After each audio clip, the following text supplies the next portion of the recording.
पश्चिम बंगाल में टीएमसी विधायक हुमायूं कबीर ने बाबरी मस्जिद बनाने से रोकने पर फिर दिया विवादित बयान। कहा, अगर 100 मुसलमान शहीद होंगे तो अपने साथ 500 लोगों को ले जाएंगे।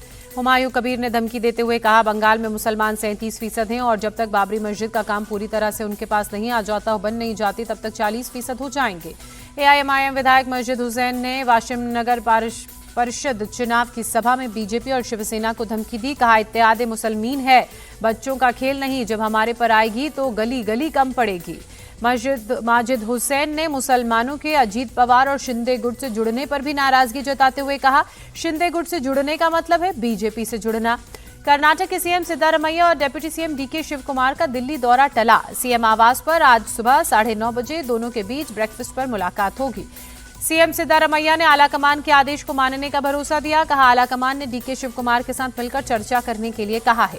सोनिया गांधी और राहुल गांधी के national Herald money laundering case में आज बड़ा दिन। ईडी की चार्जशीट पर आज सुबह 10 बजे दिल्ली की राउज एवेन्यू कोर्ट सुनाएगी फैसला। राउज एवेन्यू कोर्ट ने पिछली सुनवाई में अपना फैसला सुरक्षित रखा था। आज कोर्ट ईडी की चार्जशीट पर संज्ञान लेने के बाद सभी आरोपियों को पेश होने का समन जारी कर सकता है। दिल्ली के इंडिया गेट के बाहर प्रदर्शन मामले में गिरफ्तार 8 आरोपियों को पटियाला हाउस कोर्ट ने 7 दिन की न्यायिक हिरासत में भेजा। सभी पर प्रदर्शन के दौरान पुलिस वालों पर पेपर स्प्रे के इस्तेमाल का आरोप। संसद मार्ग थाने के बाहर प्रदर्शन और विवादित नारेबाजी के आरोप में गिरफ्तार 9 आरोपियों को पटियाला हाउस कोर्ट ने जमानत दी। 20-20 हजार के निजी बॉन्ड पर यह जमानत मिली। पीएम मोदी छत्तीसगढ़ के 3 दिवसीय दौरे पर देर रात रायपुर पहुंचे। आज 60वीं डीजीपी आईजी कॉन्फ्रेंस में अमित शाह और एनएसए अजीत डोभाल के साथ होंगे शामिल। केंद्रीय गृह मंत्री अमित शाह ने 60वीं डीजीपी आईजी कॉन्फ्रेंस का उद्घाटन कल किया था। कहा, अगली डीजीपी आईजी कॉन्फ्रेंस से पहले देश नक्सलवाद की समस्या से पूरी तरह से मुक्त हो जाएगा। बिहार सरकार के मंत्री रामकृपाल यादव ने कहा, राज्य में कानून व्यवस्था ठीक है। पटना में एंटी रोमियो स्क्वाड की तर्ज पर बनाया गया शक्ति सुरक्षा दल। लड़कियों को छेड़खानी से बचाने के लिए महिला पुलिसकर्मियों की गश्ती गाड़ियां तैनात। पटना की पूर्वी और पश्चिमी हिस्सों में बांटकर स्कूल, कॉलेज, कोचिंग और पार्क जैसी जगहों पर पेट्रोलिंग हो रही है। बिहार के मुंगेर में डिप्टी सीएम विजय सिन्हा के विजय जुलूस में फायरिंग। पुलिस ने 2 युवक जावेर और हामिद को हिरासत में लिया।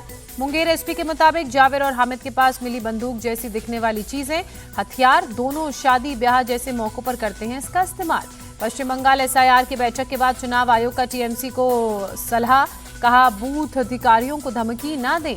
बिहार सरकार के मंत्री मंगल पांडे ने ममता बनर्जी पर निशाना साधते हुए कहा, उनकी विचारधारा लोकतंत्र विरोधी है।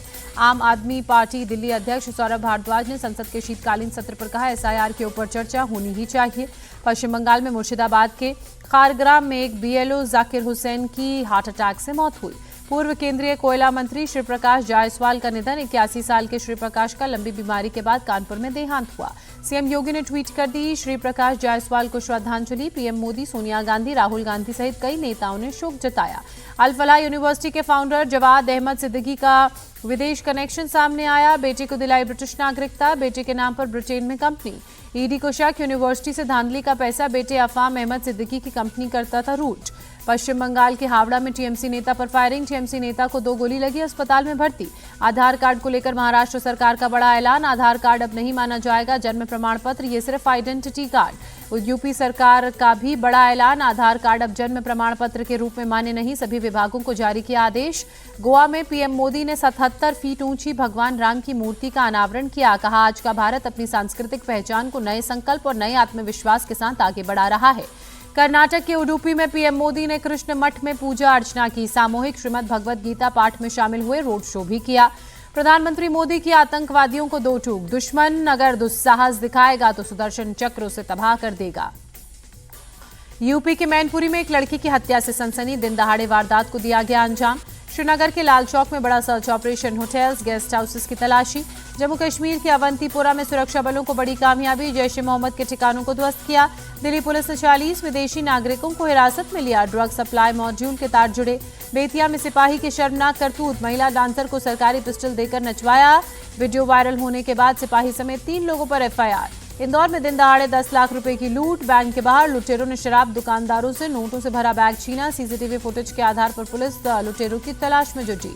सहारनपुर में कार को टीन का डब्बा कहने पर बर्बरता। कार मालिक ने बाइक सवार युवक को बोनट पर घसीटा। मामला दर्ज होने के बाद आरोपी खुद थाने पहुंचा। कॉमेडियन कपिल शर्मा के कैफे पर फायरिंग का साजिशकर्ता गिरफ्तार। 3 बार कनाडा में कैप्स कैफे पर हो चुकी है फायरिंग।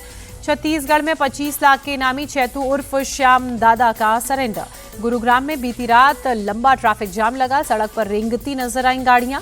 1993 बैच के आईपीएस अफसर प्रवीण कुमार को बीएसएफ के डायरेक्टर जनरल का अतिरिक्त प्रभार। देहरादून में वर्ल्ड आपदा प्रबंधन सम्मेलन, मुख्यमंत्री पुष्कर सिंह धामी शामिल हुए। भारतीय विदेशी मुद्रा भंडार में 4 अरब 47 करोड़ डॉलर की गिरावट, 688 अरब 10 करोड़ डॉलर पर पहुंचा विदेशी मुद्रा भंडार। सोने के भंडारण में मूल्य में गिरावट की वजह से विदेशी मुद्रा भंडार में भी कमी आई। भारतीय अर्थव्यवस्था के लिए अच्छी खबर, दूसरी तिमाही में जीडीपी 8.2% पर पहुंची। पीएम मोदी ने जीडीपी में उछाल पर खुशी जताई, लोगों की मेहनत और सरकार की सुधार पॉलिसी का बड़ा असर बताया।